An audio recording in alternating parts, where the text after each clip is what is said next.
नमस्कार मित्रों, स्वागत है आपका इस यूट्यूब चैनल पे। 69,000 शिक्षक भर्ती रही हो, चाहे 68,500 भर्ती रही हो, उन सभी भर्तियों में जब तक धरने नहीं हुए या फिर कह लीजिए अधिकारियों तक दौड़ा नहीं लगाया गया और मंत्रियों तक दौड़ा नहीं लगाया गया, तब तक उसमें सफलता नहीं मिली थी। ऐसा ही कुछ नई शिक्षक भर्ती के लिए बच्चों ने शिक्षक दिवस के दिन नए शिक्षा आयोग पर जोर लगाया, जिसके बाद कई आपको खबरें सुनने को मिली हैं। हालाँकि उसमें एक कारण ये भी है क्योंकि जो नई शिक्षा सेवा चयन आयोग में जो अध्यक्ष का पद है, उन्होंने भी उसी दिन जॉइन किया था। एक और खबर आ रही है, उसको फटाफट पढ़ लेते हैं। तो शिक्षक भर्ती से टीटी तक पर निर्णय जल्द। प्रदेश के सहायता प्राप्त महाविद्यालयों में असिस्टेंट प्रोफेसर प्राचार्य, एडेड जूनियर हाई स्कूल व इंटर कॉलेजों में शिक्षकों, प्रधानाचार्यों से लेकर उत्तर प्रदेश शिक्षक पात्रता परीक्षा के आयोजन को लेकर जल्द निर्णय होने की उम्मीद है। उत्तर प्रदेश शिक्षा सेवा चयन आयोग की नवनियुक्त अध्यक्ष प्रोफेसर कीर्ति पांडे ने सभी बिंदुओं पर समितियां गठित कर रिपोर्ट मांगी है। रिपोर्ट मिलने के बाद शासन से अनुमोदन कर लेते हुए आगे की कार्रवाई होगी। इस बीच आयोग की अध्यक्ष सचिव मनोज कुमार व दूसरे अधिकारी अन्य तैयारियों में भी लगे हैं ताकि समितियों की रिपोर्ट मिलने के बाद जल्द काम शुरू हो सके। 20 लाख से अधिक प्रतियोगी छात्रों की उम्मीदों के केंद्र आयोग की गतिविधियां इसी महीने शुरू होने की उम्मीद जताई जा रही है। वैसे संवादिक नौकरी देने वाला बेसिक शिक्षा विभाग सबसे पीछे चल रहा है। परिषदीय प्राथमिक स्कूलों में सहायक अध्यापक भर्ती का कोई प्रस्ताव नहीं मिला है। ऐसे में नए आयोग के अधिकारी बेसिक शिक्षा विभाग के अवसरों से प्राथमिकता के आधार पर संपर्क करने जा रहे हैं। नई शिक्षक भर्ती के लिए बेमियादी धरने पर बैठे हैं बच्चे। तो नई शिक्षक भर्ती की मांग को लेकर डीएलएड पूर्व में जो बीटीसी नाम था, पास अभ्यर्थियों ने शुक्रवार को दूसरे दिन पत्थर गिरजाघर पर धरना दिया। अभ्यर्थियों का कहना है कि 6 वर्षों से भर्ती नहीं आई है। लाखों बेरोजगार नई भर्ती का इंतजार कर रहे हैं। जब तक भर्ती का विज्ञापन जारी नहीं होता, धरने से नहीं हटेंगे।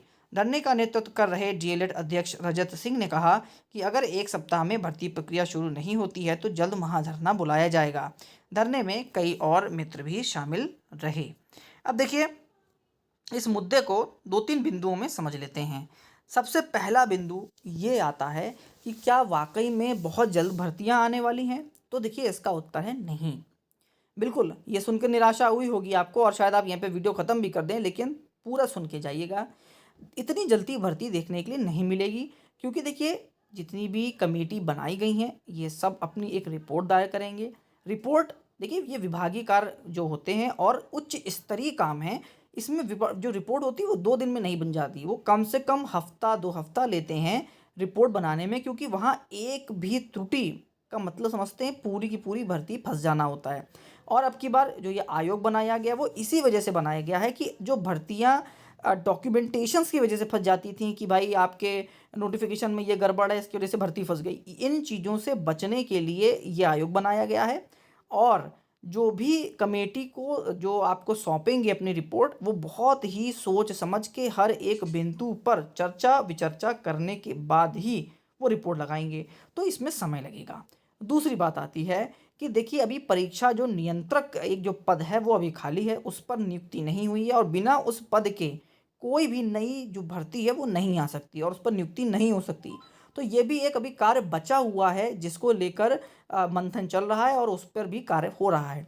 जब कमेटी रिपोर्ट दायर कर देंगी, उस रिपोर्ट को शासन पे भेजना जाएगा, शासन से मंजूरी मिलेगी, परीक्षा नियंत्रक आएगा, तो इन सब में कितना भी जल्दी कर लीजिए, महीना 1.5 महीना 2 महीना तो कहीं नहीं जा रहे हैं।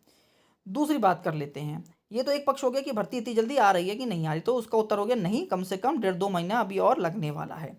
जब भर्ती आएगी तो देखिए, सबसे पहले भर्ती कौन सी आएगी, जो कि पूर्व में फॉर्म भरे जा चुके हैं। असिस्टेंट प्रोफेसर की भर्ती है और दूसरी टीजीटी पीजीटी की भर्ती है, जिसके फॉर्म ऑलरेडी पड़े हुए हैं। सिर्फ पेपर सेट करना है, बच्चों को एडमिट कार्ड बांटना है और परीक्षाएं करानी है। तो पहले वो परीक्षाओं को ही क्लियर किया जाएगा। फिर बहुत सी ऐसी परीक्षाएं हैं जिनके साक्षात्कार मतलब इंटरव्यू अटके हुए हैं, उन इंटरव्यू वाली भर्तियों पर पहले कार्य होगा। जब ये सब निपट जाएंगे, फिर जो नए विभागों से रियाचन आएंगे, पोस्ट वाइज जो भी डाटा आएगा, तब आपको नई भर्ती देखने को मिलेगी, जो बिल्कुल फ्रेश नई भर्ती होगी। इसमें आपको सुनने पे लग गया होगा कि देखिए समय लगेगा। अब हम बात कर लेते हैं तीसरी चीज़ की, जो कि सबसे बड़ी है, वो है प्राथमिक शिक्षक भर्ती। क्योंकि ज़्यादातर व्यूअर जो है वो प्राइमरी या बीटीसी या बीएड वाले बच्चे हैं। अब बीएड तो हालांकि भाई बाहर हो चुका है, तो बीटीसी वाले बच्चे जो इंतज़ार कर रहे हैं करीब 6 साल से कि भर्ती नहीं आ रही है, उनको भर्ती देखने के लिए नहीं मिलेगी। कब तक नहीं मिलेगी? जब तक आप लोग फिर से एक ऊर्जा के साथ दौड़ेंगे नहीं, भाग दौड़ नहीं करेंगे, अधिकारियों से नहीं मिलेंगे, मंत्रियों से नहीं मिलेंगे, विधायक से नहीं मिलेंगे, मुख्यमंत्री तक अपनी बात नहीं पहुंचाएंगे, ट्विटर पर आपका एक ट्रेंड नहीं होगा। जब तक न्यूज़ में आप नहीं आएंगे तब तक आपको भर्ती देखने के लिए इतनी जल्दी नहीं मिलेगी। क्योंकि अगला जो विधानसभा का चुनाव है उसमें भर्ती तो आएगी, और 68,500 की बची सीटों को लेकर ऑलरेडी कोर्ट कह चुकी है। तो आपको बस प्रेशर बना के रखना है, प्रेशर को ख़त्म नहीं करना। प्रेशर बना के रखिए, भर्ती आपको देखने के लिए अवश्य मिलेगी। अब कितनी बड़ी कितनी छोटी वो सेकेंडरी पॉइंट है, लेकिन ये 3 बिंदु इस वीडियो की बहुत ज़रूरत है समझना, वो आपने तीनों सुन लिए होंगे। लास्ट तक आपने वीडियो देखी उसके लिए बहुत बहुत धन्यवाद। अगर आप कुछ कमेंट करना चाहें तो कमेंट ज़रूर करिएगा। धन्यवाद।